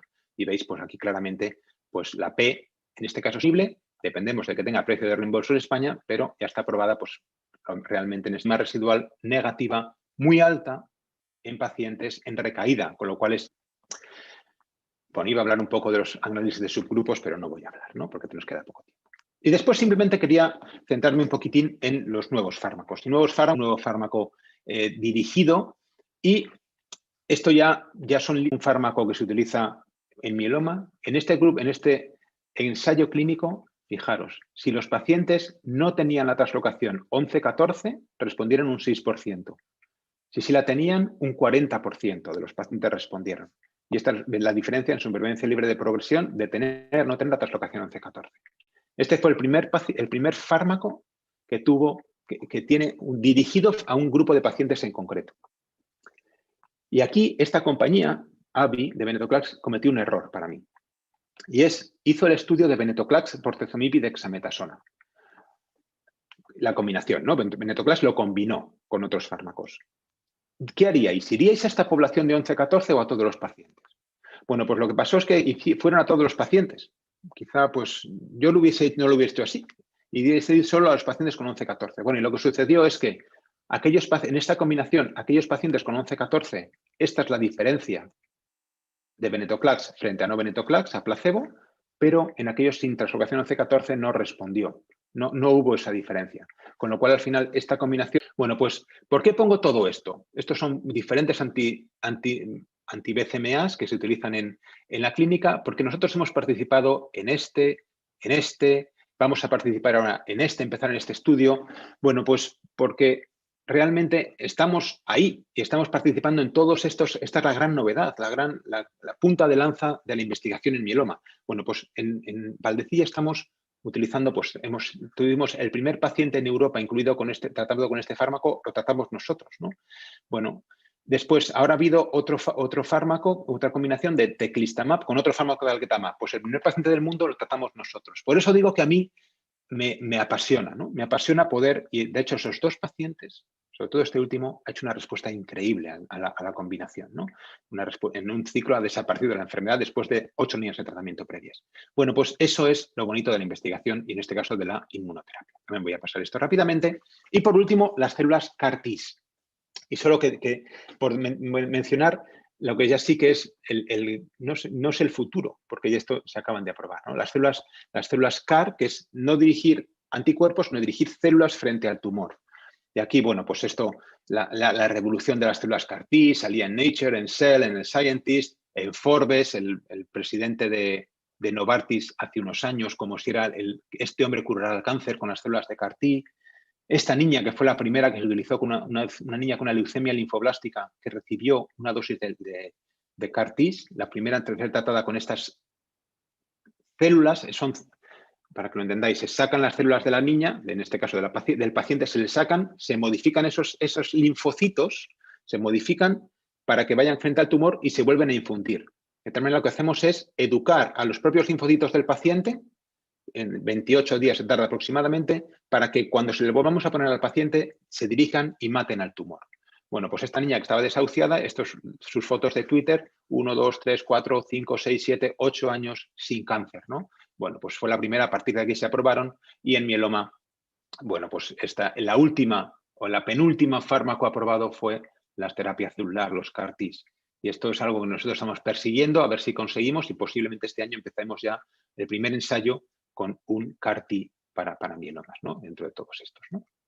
Bueno, y con esto, pues la verdad es que termino dando pues esta visión un poco global, ¿no? De cómo nosotros vemos, cómo veo yo la investigación, cómo tenemos organizado nuestra unidad de investigación, yo creo que nosotros y el hospital, y cuáles son los principales conceptos para que me aparecen en investigación, ¿no? En investigación clínica, en ensayos, en concreto en hematología, ¿no? Pues qué es eso, combinar muchos fármacos nuevos, las nuevas dianas terapéuticas con las terapias dirigidas, la medicina personalizada, que es, pues podemos identificar qué pacientes van a responder a un determinado fármaco, como esos pacientes de la ocasión 11-14, a nivel de BCL2, y después, por supuesto, la inmunoterapia. Y nada más. ¿Preguntas o comentarios?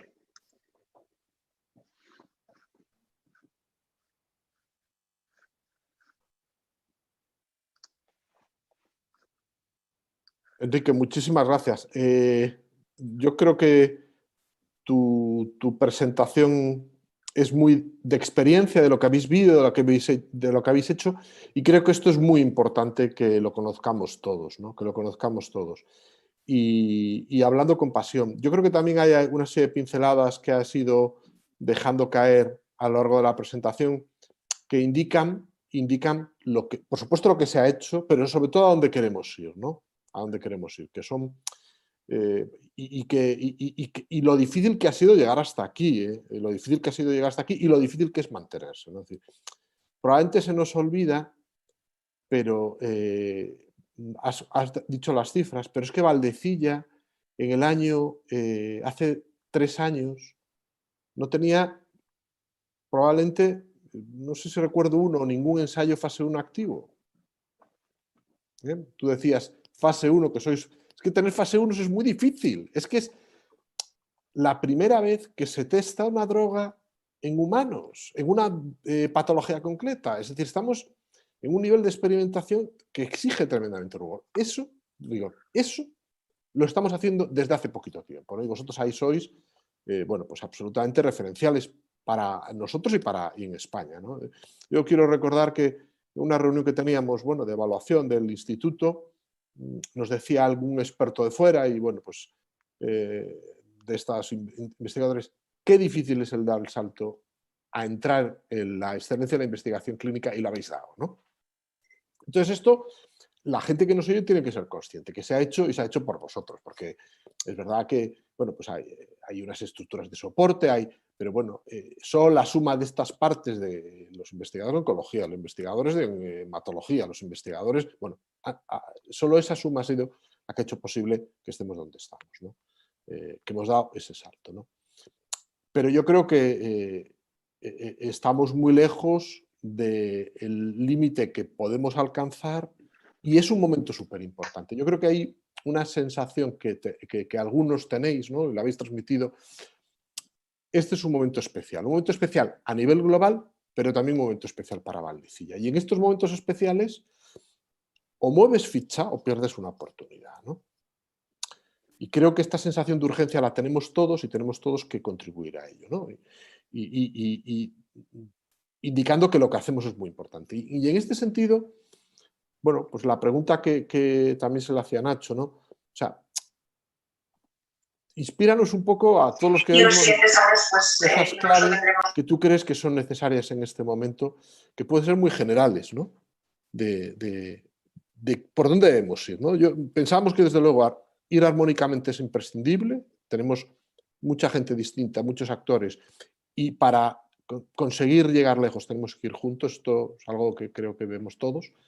¿Y qué otras cosas tú piensas que son importantes en este momento para avanzar? Sí, vamos a ver. No, yo creo que has dicho una cosa, es difícil entrar en este campo, en este mundo, pero creo que hemos entrado totalmente y creo que es así. O sea, y la consideración, claro, al final tú tienes muchos, no, tenemos muchos inputs de mucha gente, ¿no? Muchas industrias, y al final el input es muy bueno, hemos entrado, están haciendo las cosas bien, creo que el prestigio que tiene la institución es bueno. Eso hay que mantenerlo. Y ahora mismo tenemos que, bueno, no mantenerlo, hay que crecer, pero mantener todas esas cosas. Yo lo hemos hablado a veces, Galo. Yo pienso que tenemos que crear estructura. Y ahora la estructura cada vez tiene que ir creciendo para que todo vaya pues muy rodado, muy protocolizado. Creo que en eso hemos avanzado muchísimo. Ayer me decían, ¿no? Decía del IDIVAL, pero también me lo decían de fuera, ¿no? Es decir, otro contrato firmado en tiempo récord. Y es verdad. O sea, todo lo que sea, vamos a firmar contratos rápidos. Vamos a hacer muy bien que todo lo que tenemos en el hospital que vaya muy fluido. Yo creo que aquí tenemos que conseguir que haya muy buena relación, muy fluida entre todos los servicios del hospital, que todos vayamos en los mismos, que vayamos incorporando nuevos servicios. Hay que tener una estructura muy buena. Vamos a ver, hablaba ahí de la estructura de hematología. A oncología le pasa lo mismo. Tenemos una buena estructura de ensayos en la que vamos alimentando además. Hay servicios más pequeños, bueno, no más pequeños, vamos a decir, con menos investigación o menos tradición de investigación clínica o menos ensayos. Tenemos que conseguir que esos se sientan totalmente arropados y que igual ellos pues tienen un data manager o ninguno. Bueno, pues apoyar que haya la institución, la estructura, el IDIVAL, el hospital, apoye y proporcione ese apoyo, ¿no? Creo que esto es clave, ¿no? Al final, bueno, insisto, yo creo que estamos en muy buen camino, ¿eh? Y creo que al final, ¿por qué? Pues porque todo se retroalimenta. El hecho que hayan sido buenos en oncología va a hacer que nosotros, que en hematología nos beneficiemos y nos lleguen nuevos ensayos y viceversa. Al final todo eso hace pues que todos estemos muy en la línea, ¿no? Pero al final, hablar, reunirnos, qué cosas tenemos que hacer. Decía monitorización remota, tenemos que ver muy bien, a veces nos preguntan, el reembolso de los fármacos. Tenemos que ser un hospital de investigación clínica y que eso no sea algo raro, sino el reembolso de los fármacos. ¿A qué me refiero con el reembolso de los fármacos? Que a veces nos dicen, ¿es posible que en vez de que el promotor aporte el fármaco, lo compre el hospital y el promotor reembolse el dinero? Sí, es posible, pero eso es un problema. Ya es un problema porque el fármaco va de una partida y el reembolso va a otra partida y entonces se genera un ritmo. O sea, todas esas pequeñas cosas, es decir, vamos a ver, tenemos que conseguir entre todos estar muy en la línea de decir, ¿cómo hacemos para que nuestro hospital sea una estructura de investigación clínica? Eso vamos a ganar todos y sobre todo va a ganar el paciente, por supuesto, ¿no?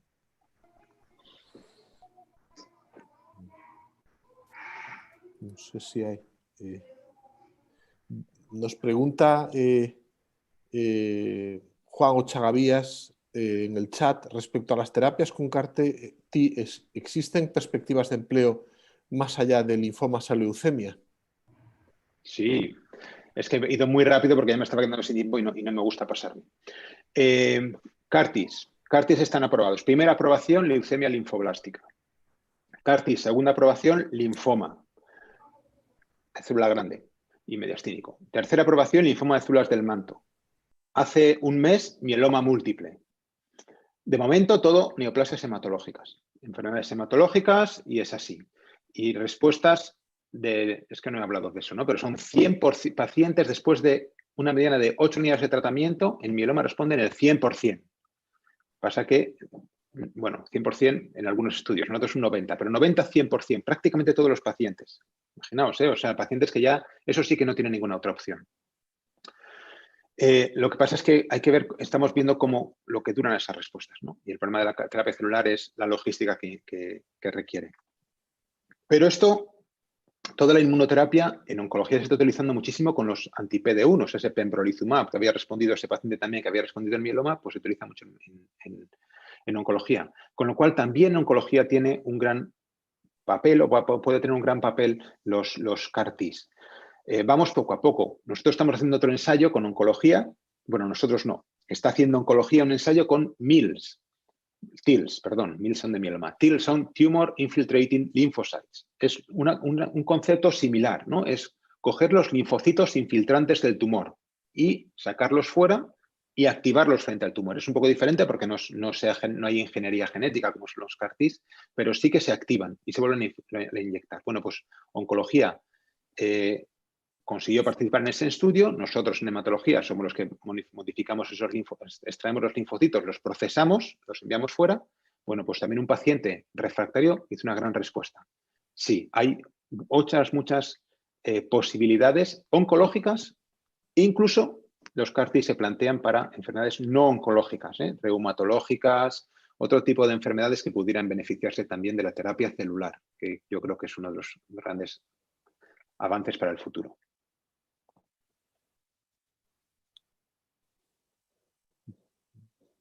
Bueno, no sé si hay alguna pregunta más en la audiencia.